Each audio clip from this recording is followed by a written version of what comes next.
I'm trying to accomplish a twofold thing here, is take care of some people in a bad economic time and create that fund, for the landfill. So if the estimates are conservative, we should still generate, and I think that takes care of the person who thinks that, or who feels that, my tax dollar is paying for part of, trash collection and part of running the landfill, and I get something from it, and everybody gets the same.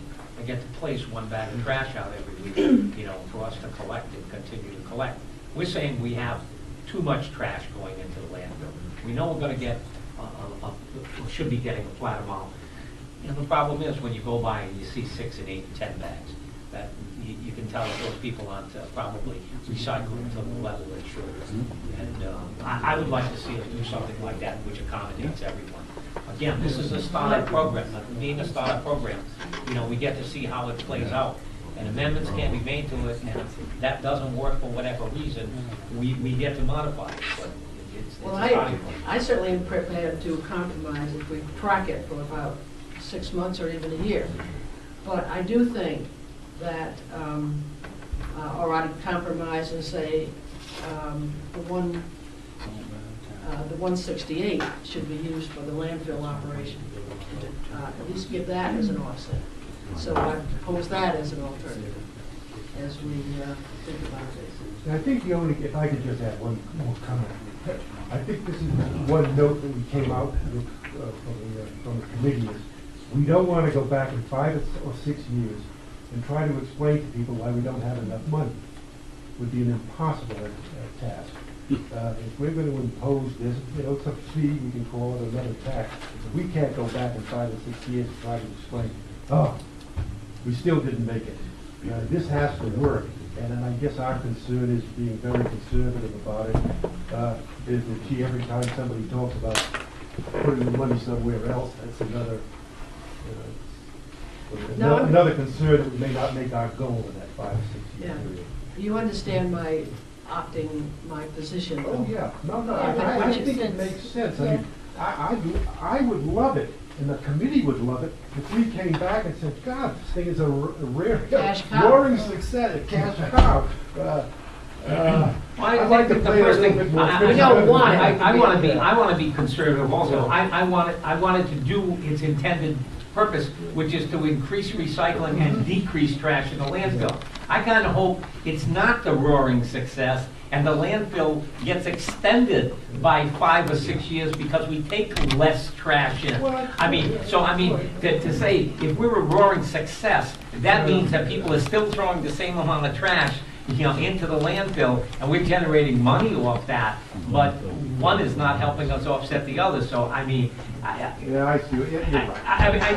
What we would like to also see is increasing the recycling. Well, and that's exactly, and that's what I hope. That's what I hope it does, because that's the extension of our landfill, is taking in less trash. Yep. Thank you, Mr. President. My name is Jeff Karen, 164 Nanaquacket Road.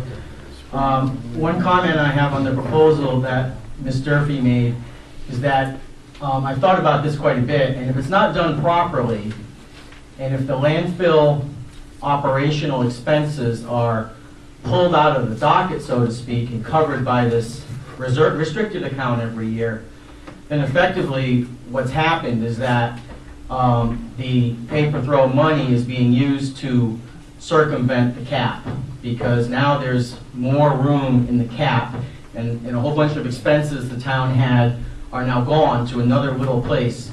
So there's more leeway. So I would advocate certainly that if this proposal were considered, that it gets implemented in the right way such that the taxpayer is protected, and that those operational expenses don't leave the column that adds up under the cap. Because once it's taken over here to the side and gets funded separately, it essentially, the strength of the cap diminishes by that amount.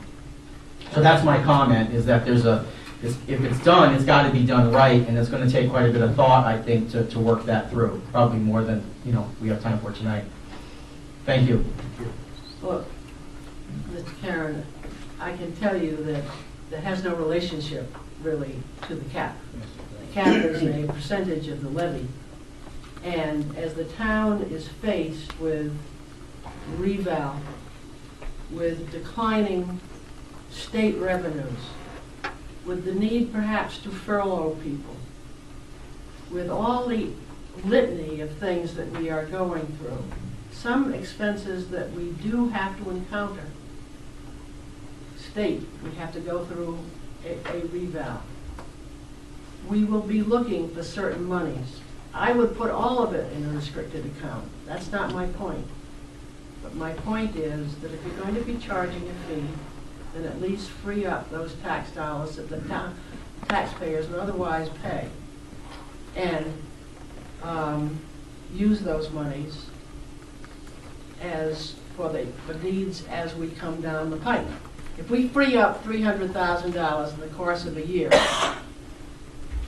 good thing, because we're going to be needing that for a host of different endeavors. My point is not to muddle with the cap or do anything of that type. It was to provide a break to the taxpayers that you are, I'm sure, in favor of. Well, actually, what you just said, though, makes my point, that we have a whole bunch of stuff we need to pay for, and if we can use the paper throw money to free up $300K, now we can use $300K that would have been in the cap and use the cap to fund these things that you're discussing. So I think you just exactly made my point. I don't think so. But anyway. Well, anyway, thank you, Mr. President. Yes. Yeah, if I did. When we initially began this whole business, I thought our objective was to increase recycling. We started the program in October, and here we are in January. I doubt that the program's been in effect for 2 months. It took a while to educate the public, and so, but in any case, now our goal is not as much recycling as it is recycling and earning some money which we said we want to use to close the landfill. If you recall the last time we had a public hearing, there were any number of people that told us about how little they put in their trash can, but they don't have recyclables, they live alone, for one reason or another, they dislike putting an empty trash bin out there in effect. I think that what we need to think about also, well, first of all, I think we need to decide whether we're after recycling or we're after recycling and making money. And it looks like we've already made that decision. But I think that this could backfire. For those people that have 2 cans or 3 cans or 2 bottles or 3 bottles, instead of being troubled with that recycling bin, throw them in a bag and send it to the landfill, which is going to defeat our purpose, so that instead of the landfill lasting 6 more years, 5 more years, 4.5 more years, because they will be throwing recyclables in the bags because there's so few. Is that a possibility? And remember the discussions that we had last time we talked about this topic. I think if you're paying for the bag, Doc, you're going to make sure you put the trash in the bag and the recyclables in the recycle bin. We are beyond just trying to increase recycling. There is no doubt about it. Pay as you throw is a program that is designed to help us raise the funds necessary to close the landfill in 4 to 5, 6, whatever the number of years may be, without having to go out and bond for $4 million. You know, if you got $2 million somewhere and it's $6 million to close it, you've got to come up with the rest of the money when it gets to its capacity. I mean, it's a recognition. We ignore it now, and we face that burden in 4 or 5 years, or we address the problem now and try to generate enough money through the remaining life cycle of the landfill so that its closure can be accomplished without having to go and do a bonding. That's basically what we're looking at here, and I think everybody understands that. We're not going to, we shouldn't be putting this thing on here, it's strictly for recycling. Recycling is the answer to holding the landfill capacity down so that it does last longer and give us the time to generate the funds.